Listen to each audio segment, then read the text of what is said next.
There are a lot of Black parents in Virginia. There are a lot of Latino Mhm. parents in Virginia, and they were not being featured in that coverage. And what they wanted for their kids' education, which is more teaching about race, more teaching about the history of racism, seemed to have fallen on deaf ears. I went down to Virginia not really having any idea of what the controversy was actually about. All I had done is read the national news coverage. So I was expecting to find a story about parents who were outraged about things like teaching about slavery or promoting racial justice.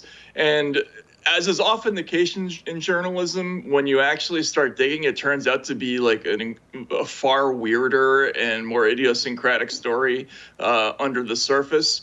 What happened in Loudoun really began with an argument about gifted admissions.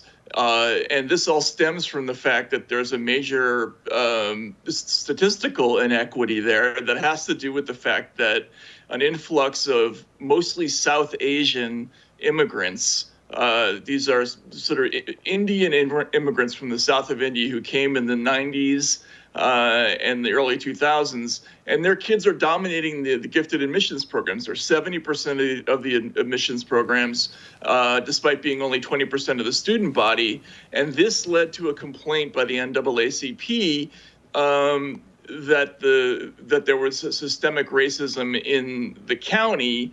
And that led to an AG's settlement that forced them to change their policies to a more randomized system.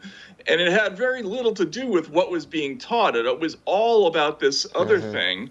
And the irony of that is that the group that got primarily disenfranchised in the end were non-white. The parents who I started talking to first were these South Asian immigrant parents. These are, they tended to be not terribly wealthy people who came here having experienced discrimination back in India, where where there's discrimination because they have darker skin.